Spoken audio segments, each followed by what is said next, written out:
What's up, Anchor Peeps? I am Anchorpete, and I am actually in a different location. I don't know what's going on here tonight, but I am actually at my friend Nate's house, and Nate just so happens to have worked on the horror movie that I'm reviewing tonight. He worked on the movie Christmas with the Dead, and it came out all the way back in 2011. Well, that's actually when you worked on it, right, Nate? Yeah, hey there, Pete. Yeah. Yeah, so we worked on it during the summer of 2011, and then the movie came out in 2012. Yeah. So it was kind of a nice coincidence because, Nate knows that I make these videos and we were kind of talking about reviewing horror movies and just making these videos in general. And it turns out that he worked on this horror movie and that it was made by, it was based on a short story by Joe R. Lansdale, who I'm just starting to get into right now. And it was, the screenplay was written by Joe's son, Keith, right? Yeah. So Lansdale, like I didn't know much about him whenever I guess kind of got hired to work on the film, but then when I looked into him, I was actually really excited because I saw that he had worked on some like Lovecraft stories, and he wrote for like the one of the Batman series, and I thought that was really awesome. So I was excited to kind of get to work on this project and see what the story was all about. Yeah, he's a super prolific writer. Like you said, he wrote for Batman the Animated Series. He wrote for the new Batman Adventures, which is kind of like a spin-off of that. He wrote for the Superman cartoon series as well. He's written for different comic book characters. That's why I'm kind of interested in him. He wrote Bubba Hotep, and then a whole bunch of novels, tons of short stories, including this one. And I got to say, Nate, like just right off the bat, that I actually liked this movie a lot Yeah. more than I thought I was going to. Yeah, I think I liked it more this time around. It's hard to watch a movie that you like worked on, and you've seen all the scenes, and so every time you're watching it, all you can think about is like what was going on behind the scenes, and you're just remembering all the different days of being on set, so you can't really like appreciate it. So it was kind of nice to see it now, like 8 years later or so, and that none of that's like fresh on my mind. So I was able to watch it, just like a normal viewer. I think I enjoyed it more this time around. Yes.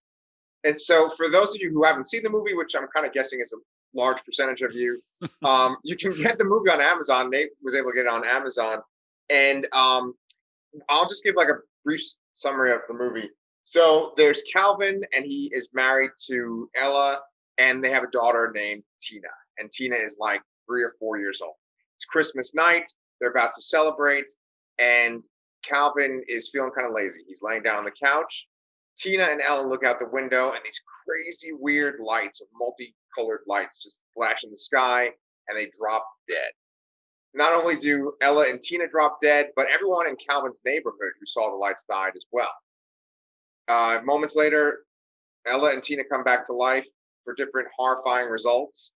And basically, everyone that died because of the lights comes back as a zombie. The story takes place months later as Calvin is trying to get on with his life, and he has Ella chained up in their, I guess, like their basement or their little patio area, and he's feeding her dog food every day, and he's going about his normal routine, just trying to kind of cope with everything.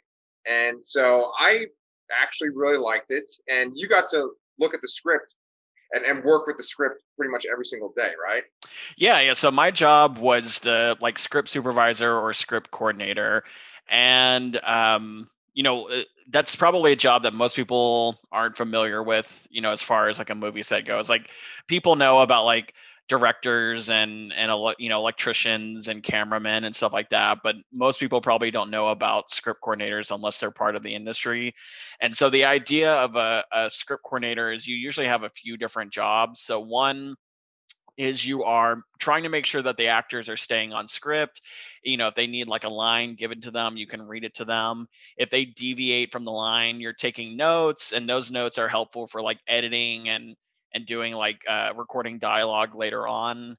You're also working on continuity, which is a whole nother thing, just making sure that because you don't film a movie in order, you film it all out of order, and so you're making sure that like we're taking photos of the set and of the costumes and the actors and everything, so that way you can go back and review it later with the director and make sure that the continuity is there. So it was really cool to kind of have that responsibility of like taking care of the script, and having being on like the director's kind of like direct team, because the hierarchy is like director is kind of like president, and he or she has like their cabinet, and it's usually like the heads of all the different departments, and the script coordinator kind of falls on that main cabinet. So it was a really cool opportunity to kind of be on that like main important team. Yeah. And I mean, you must have done a good job preserving that script, because I think that, yeah, this is a flawed movie, obviously, and it's sort of like a B movie. But for me, I feel like the script was actually pretty strong. I think that where the movie kind of suffers is like the quality of the acting of some of the cast members, and then obviously like the production. Like, I mean, there probably wasn't much of a budget to work with, right? Yeah, I don't know what the budget would have been exactly. So the thing is so I worked on this movie while I was going to college, and so I was going to college at Stephen F. Austin, SFA, which is in Nacogdoches, and that's where the movie was filmed. And so, the college has a film department, and you kind of go through the film program, and there's sort of like different seasons that you work on different things. So, like in the fall and in the spring, you're working on like group projects and like short movies and that kind of stuff. But then in the summer, you work on a feature length film. Hmm. So what the college would do is, I guess they would partner up with filmmakers, usually from like LA or other places. And it's kind of like, um, the filmmakers would get a lot of like cheap free labor by using the college students, as part of the crew. Right. And then in turn, the students got like hands-on experience, getting to do the real job on a real set. So I imagine it's low budget in the sense that they didn't have to pay, most of the crew, Yeah. and all the money probably just went towards the actors and like the production costs and that kind of stuff. Yeah. And there certainly is a lot of like, using people for multiple purposes. Hmm. Like the main actress in the movie who plays Ella is I'm trying to think what her first name is. It's Kasey Lansdale. That's Yes. Joe Lansdale's daughter, right? Yes. And then Yes. besides the fact that she is Joe Lansdale's daughter, she also contributes to all the music on the soundtrack. Yeah. Yeah. So it's kind of like a family deal. So the Lansdales. So it was originally written as a book, and then his son was able to take it and adapt it to it as a screenplay, and then his daughter, who is a country music singer, was able to come in and kind of play the lead female role, and then use her music in the movie as well. Yeah, and his wife was a producer too, right? I believe so. Yeah, Yeah. yeah, Yeah, and you say like a lot of like using people more than one ways. There are a lot of zombie extras in this movie, and right. like we would put out like casting calls and have like just locals come on, Yes. but they also would use a lot of the crew, so everyone kind of had to like do their due diligence, and at least once throughout the month or so that we filmed, each crew member would have played like a zombie extra in the background at some point. Well, I recognized one zombie in the movie too. This is Yes. we're kind of jumping ahead a little bit, but Yep. Nate, his zombie plays a pretty prominent role at the very end of the movie. He's part of a big herd of zombies, and I think you did a good job, man, stumbling around. Pretty intimidating. Yeah. Thank you. I was going to ask because I recently talked about this documentary with the guys on my Lastercast show, right? And it was called In Search of Darkness, and it's on Mm, Shutter. And I definitely think you and Buddy should watch that movie at some point. But it's all about 80s horror movies, right? mhm, And they talk about the gore and working on horror movies. And they were saying that for zombie movies, a lot of times they'll use legitimate, like, organs of animals that mm, people are like chewing on and stuff. mhm. So, like, do you remember what the zombies are chewing on when they're eating people in the movie? Ooh, I don't think it was actual dead animals. I hope not. I Yeah. feel like I would remember that. I think it was like the art team, whoever we hired to do like the special effects. I think she, put together um these like body parts, and I don't know if they were like made from like the same material as like gummy bears or gummy worms, like kind of using like that weird kind of material to make like molds and like stuff. I know that the blood was a mixture of like like corn syrup and dye and like chocolate syrup, and it was really like sticky and gross.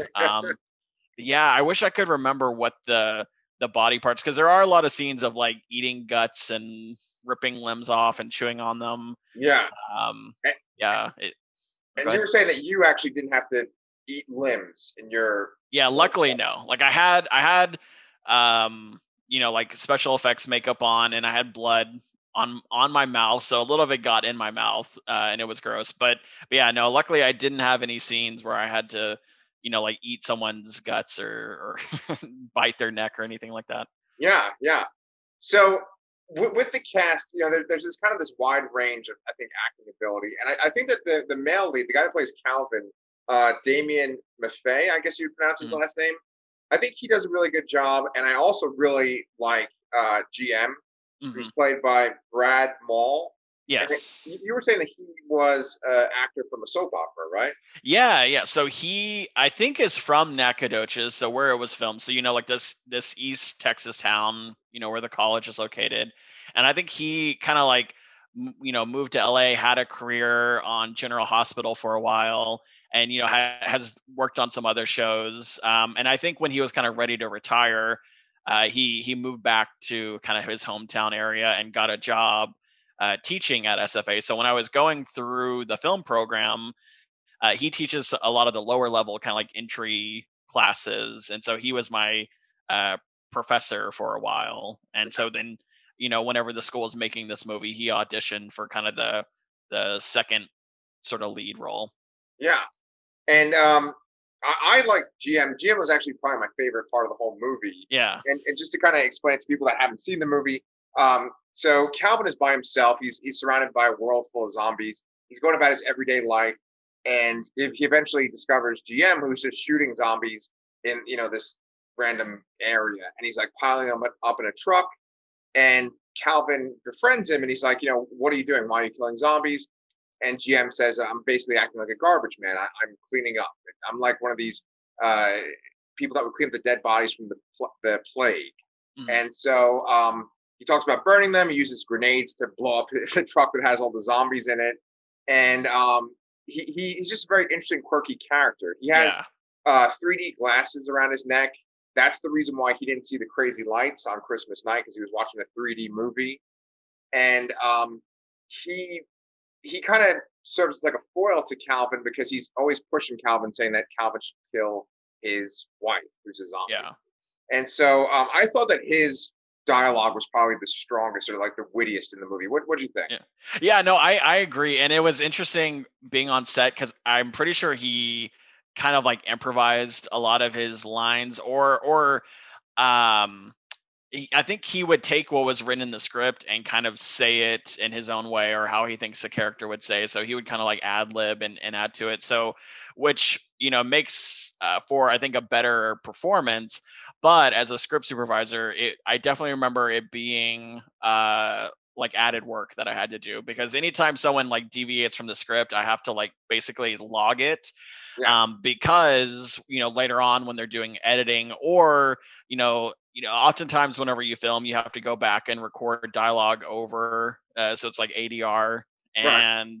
And sometimes what they filmed was like months ago, and they probably don't remember exactly what it is they said, and all they have to go off of is the script, and trying to like read their own lips. So if he like deviates from the script a lot, then he has to go back and record over it later. Like he needs to know what he said, so that way he can like kind of match his previous performance. So that was a little bit of a challenge. Everybody else kind of stuck to the script, but I think he's a little bit more seasoned, has a little bit more experience. I think he tried to deliver the lines in the way that like felt comfortable to him and his character.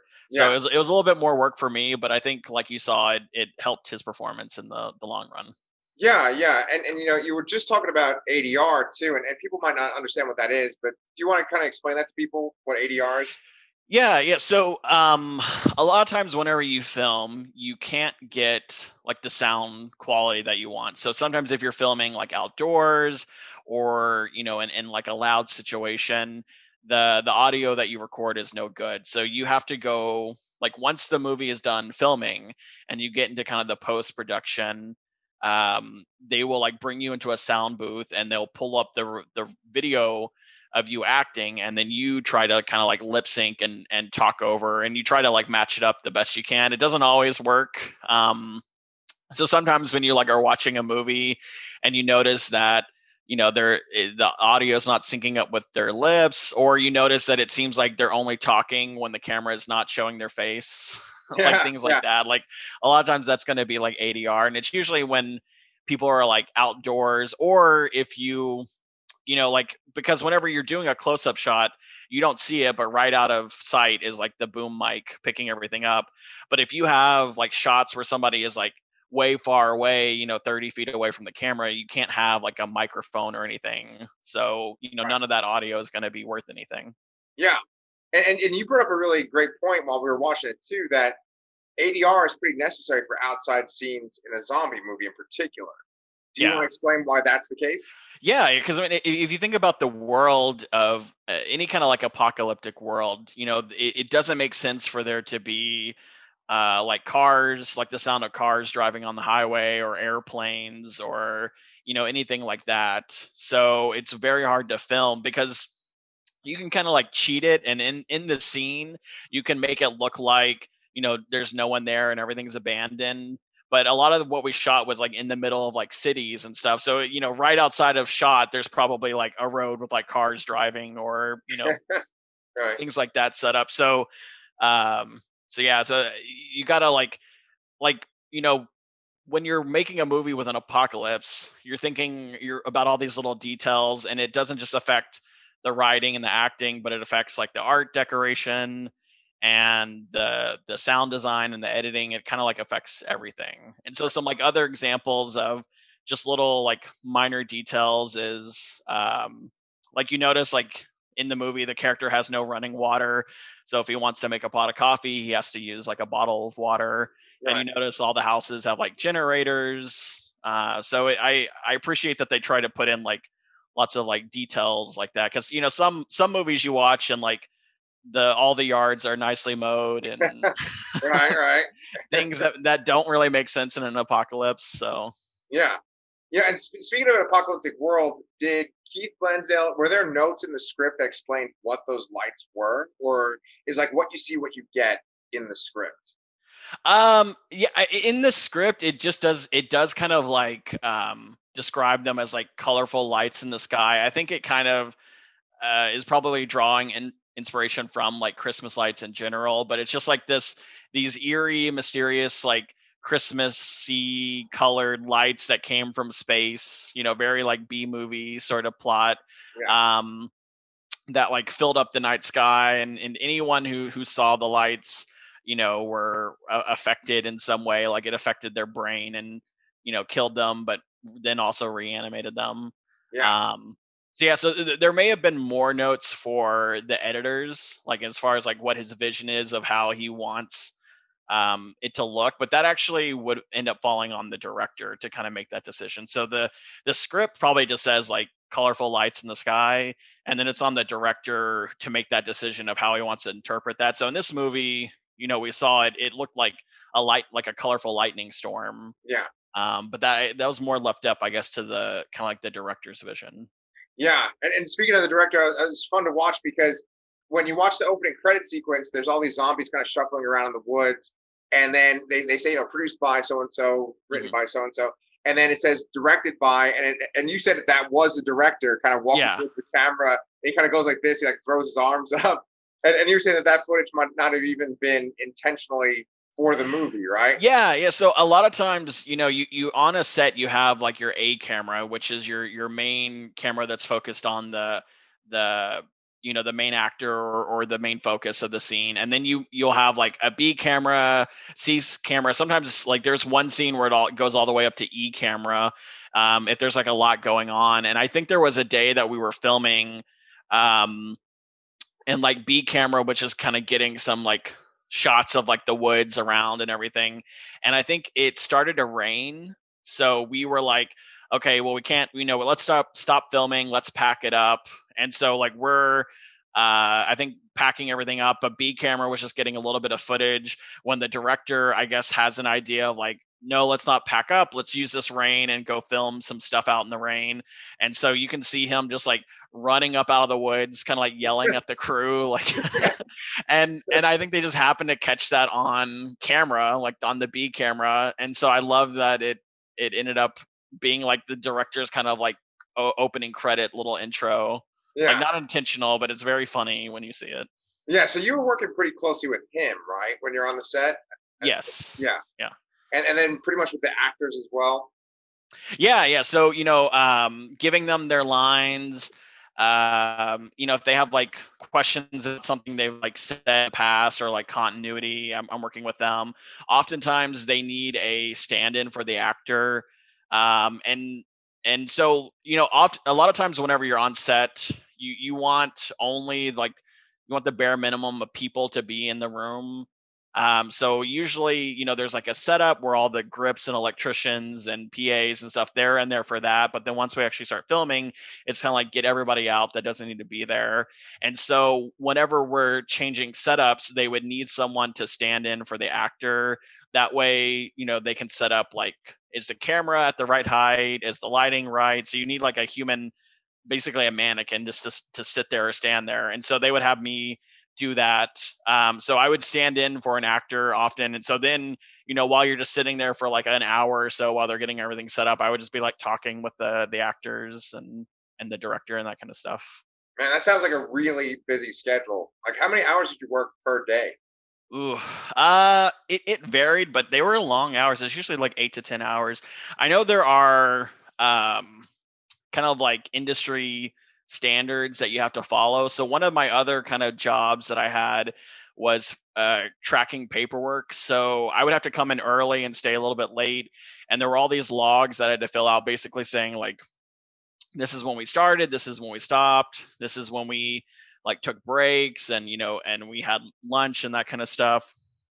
Um, but yeah, and then sometimes you would work, like all day and then go home and sleep for a few hours and then have to come back the next day and like in the middle of the night or like 4 a.m. because you might be shooting like a day scene one day and then a night scene the next day. So it's like back to back kind of shifts. Wow. And it's all done in about a month. So, there's no real like weekend. You're just kind of like filming every day. So the whole process took a month, like once pre-production was done? Yeah, so pre-production usually takes a few months. Filming for like a movie of this length that's like an hour and a half or so Yeah. usually takes about a month. And then post-production is usually what takes the longest as far as like editing and all that kind of stuff. Yeah. So yeah, everything you see in the movie was filmed in about a month's time, I want to say. Yeah. Okay. Yeah. Post-production, there's not that many special effects when I think about the movie itself, right? One of the things that's cool about the zombies, I mean, there's a lot of practical effects, like a lot of Yeah. zombies wearing makeup, but they do have like electricity that kind of passes through their eyes. Yeah, yeah. So they have a little pulse, and that just kind of coincides with the lightning storm in the beginning of Hmm. the movie. But there were little details that I liked throughout the movie, and I think part of your script supervisor job was also making sure that details in the shot were consistent. Right? You were talking about continuity. Yeah, yeah, because going back to that idea of like you don't film things in order, Right. because it doesn't make sense. So you usually film based on location. So most people, when you write a script, every time you establish a new location, you kind of assign it like a unique number or some way of identifying it. And then whenever you film a movie, you break up the script by all the different kind of like locations, and you also figure out like you know if these specific actors are only in these scenes, let's do them first so we can like cut that actor and they're gone, so that way they don't need to stick around the whole month. Yeah. So everything was like filmed out of order, and so there's a lot of like making sure like, okay, are they wearing the right clothes, are the clothes the right amount of dirty or bloody, like are the zombies deteriorated enough? Does it make sense? Like, do they need to be more deteriorated based on like the timeline of things? Yeah. So in the script, I'm taking notes and I'm taking photos, so that way, if we like wrap on one scene and then 2 or 3 weeks later we come back to finish that scene, we can reference the photos and see like make sure everything is exactly how it was before. So yeah, and luckily I mean, there wasn't anything noticeable. Did you notice anything that seemed like wrong or? Nothing like where there's like a continuity error, but boy, that product they kept using, what was it, like quality Yeah. here? Like what was that? Yeah. Art direction. I mean, art direction did a lot of good stuff, but I will say it's almost like funny. How just like generic all the like anything that you see, because we don't want to show labels. Um, we don't have to like pay, Coca-Cola any money for like showing a Coke can. So Right. all the things that are kind of shown in the movie, like there's like cans of like produce, like baked beans and things like that, and like bottles of the. I mean, we may have been strapped on like budget and time, Yeah. but it is very funny because like they'll hold up like a can of beer and you can basically tell there's just like a piece of paper taped around it that says like high quality beer or something like that. Right, right. Yeah, yeah. It's like they have some kind of generic Sam's Club or something, like Yeah, it's with like Comic Sans font on it oh, and just like yeah. very like basic, like white text on a white background. Yeah.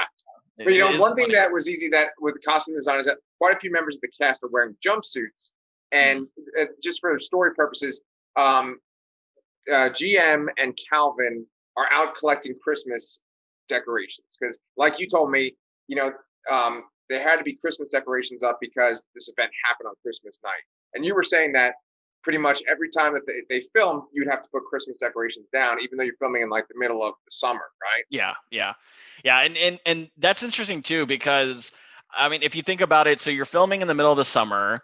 Everyone is wearing winter clothes, so like sweaters and things like that. You Yeah, have all these lights on you, and then when you're filming, you have to turn off like the AC and all that kind of stuff. So there were some days where we might be like all crowded in like a tiny room, and it's 100+ degrees outside, and you have all these like hot bodies standing next to each other, and the actors have all these bright lights on them that are really hot, and yeah, they're wearing like a sweater, and so that's not very fun. But yeah, but like you're saying, to sell this illusion that it's, the apocalypse happened on Christmas time, you have to make sure, and kind of going back to what we said about like making sure that everything makes sense for this apocalypse. Since the apocalypse happened on Christmas, everything you see needs to be how it would have been on Christmas. So anytime we would shoot like them driving through a neighborhood or anything like that, we had to make sure all the houses were like decorated in some way for Christmas. So yeah. I think that's where art direction's time and budget went instead of making like beer cans. So I was talking about one thing. I kind of went off on a tangent, but there's a lot of characters that are wearing jumpsuits in the movie, Hmm. and because towards the climax of the movie, GM and Calvin are going collecting ornaments and stuff for Christmas because Calvin's goal is to finally decorate his house the correct way for Christmas, like his wife wanted before she died. And Hmm.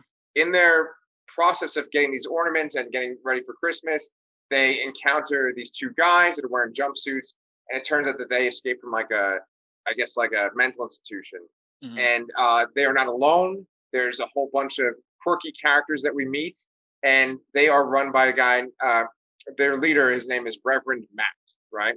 And I think he did a really good job chewing up the scenery at the very end.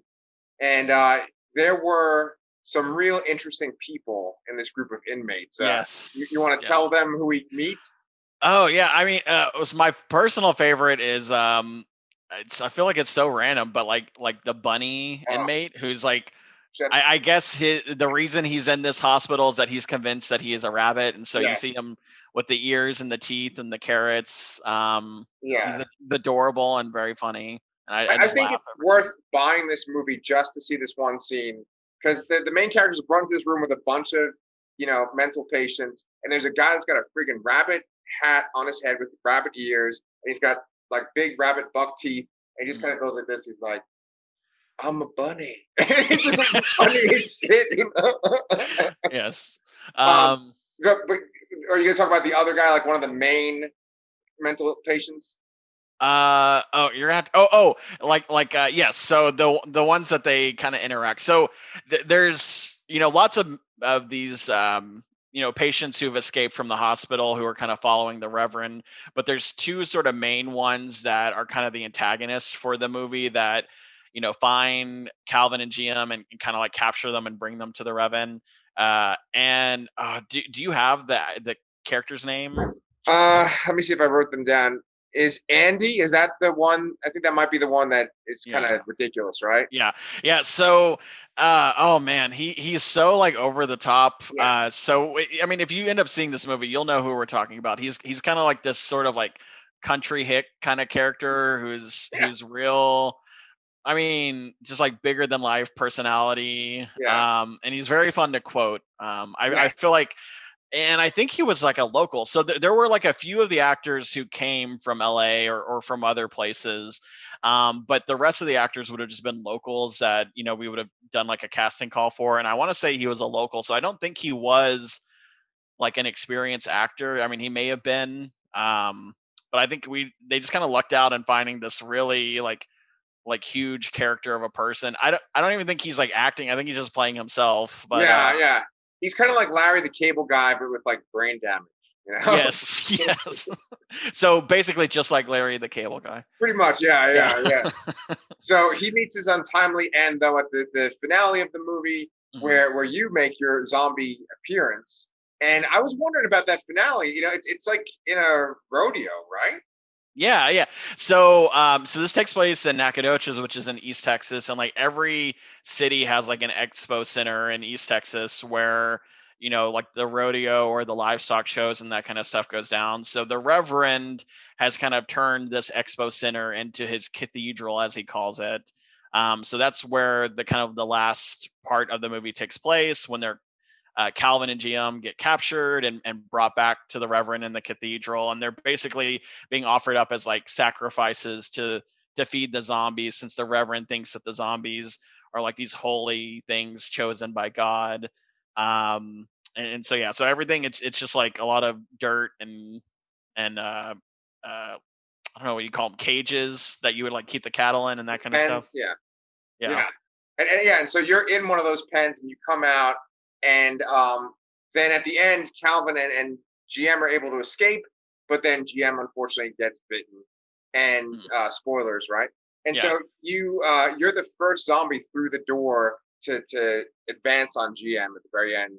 But then unfortunately you get blown up too. Yeah, yeah. So it was interesting too, because I mean, we kind of knew that they were trying to get the cast or the crew to all play zombies at some point, and I'd been avoiding it. But then there was just one day when we were filming at the Expo Center where I came in just assuming I was going to do my normal job, and they're like, "Oh, by the way, you're going to be a zombie extra today," and so I had to go like do like costume and makeup and all that stuff and get the zombie like makeup and blood put on.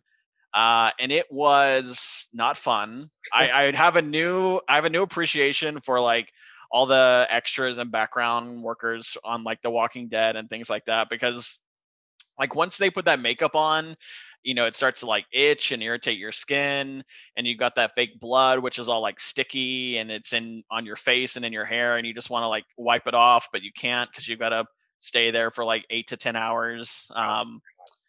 So yeah, so at least I'm a background zombie that gets featured pretty prominently in that scene. Like you're saying, you see me pretty well, and I had completely forgotten how much I was shown, except Right. for the fact that like I basically am the one who bites like GM like right there at the end, Yeah, man. My and favorite character, man. What's up with yeah, sorry about that. that? So when you finish the whole thing, like, what's the end result? Do you guys have like a wrap party? Does everyone get a copy of the movie? Like, how does that work? Yeah, I mean, there's a wrap party at the end of filming for sure, but it's kind of weird. Like you watch the movie and you're like, oh man, I can't wait to see how it turns out. But then you have to wait like a year or post production, because it takes a long time to do everything, like all the editing and the ADR like we talked about, and then actually producing the movie, like getting it made, and then all the music that went into it. Like we saw from looking at the special effects where they like hired a orchestra to actually do music over the Yeah. movie, which I was like impressed with. Maybe that's where the budget went. Yeah. Yeah, but it wasn't until like maybe like a year later that we actually kind of had the premiere in Nacogdoches, and they, I guess, like rented out the local movie theater and like played the movie. So that was the first time I actually got to see it, but it was like a year later. Oh, yeah. Yeah. Well, I actually really enjoyed it. You showed me the trailer that night and you talked about it, and I was like, oh man, it's gonna be tough to sit through. But I Yeah. actually really liked it, and I think that had the budget been bigger and like Mm.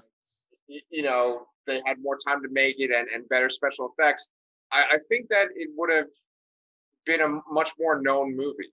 hmm Yeah, yeah, I agree, and I think it kind of goes back to the story is interesting, and I want to say it's based on a like a book or like a short story. Short story, yeah. Yeah, so I think that's definitely something people may want to check out, if because I know like the whole like crossover of horror and Christmas, like there are a few kind of like horror Christmas movies, but not a ton. So if that's like a kind of a niche genre you really enjoy, this might be like a book that people want to check out. Yeah, absolutely, yeah. And I say just check out the movie too. If you have Yeah, the yeah, money, get a hard copy on Amazon. yeah. Yeah, It is one that I feel like it's fun to watch, fun to like quote. Like it's not a movie that takes itself too serious. no, It definitely has like a very campy vibe. So it's like a fun one if you like mystery, science theater, like that kind of stuff. Like this would be a fun movie to do that for, just because there are a lot of like over the top characters and so like I'm probably like the one we talked about, the one kind of like redneck guy. Like I'm probably going to be saying a lot of his lines now. right, right. Yeah, uh, Yeah, they're yeah. very Have some memorable. friends over. Maybe do it around Christmas time. Drink some extra, spiked Yule log, not Yule log. Mm. Holy crap! Uh, Eggnog. eggnog, Yeah, and just have a fun time. Wear yeah, some cheesy sweaters, and I think it's all good. yeah. Get your 3D glasses. Boom! Yes. Look at that. Yeah, We're selling this shit right now. I know. Yep. Better We're run gonna by bring about a this movie decade. back. Yeah, Yeah. yeah, Well, dude, I really appreciate you taking the time to watch the movie with me and to, talk to me about it. And, I, honestly, I'm also trying to get you in here because with your headset on, I think we're giving people a preview of if we did one of our D&D sessions on the yeah, live show. Wouldn't that be awesome? yeah. I think that'd be a ton of fun. Yeah, because I don't know if you guys know at home, but I run D&D games. Nate is an excellent D&D GM and or DM or whatever. Yeah, And then his husband Buddy also runs games too, and they all kind of interconnect. And I think that might be eventually a show that we could put on this channel too. yeah. Wouldn't I mean, that be especially awesome? during the quarantine when we can't really like get together like a large group of people. I would love to do like an online thing and record it. That'd be great. Yeah, dude. Okay, well, we'll see how that ends up turning out. But thanks Yeah. so much for being on, man. Yeah, yeah. Thanks for having me. I mean, it was a great to have an excuse to kind of like go back and watch this movie again, and it was really fun getting to like watch it with you and kind of remember things and point them out to you and getting to have this interview. So thanks so much for having me. No problem, man. All right, talk to you soon. Yeah.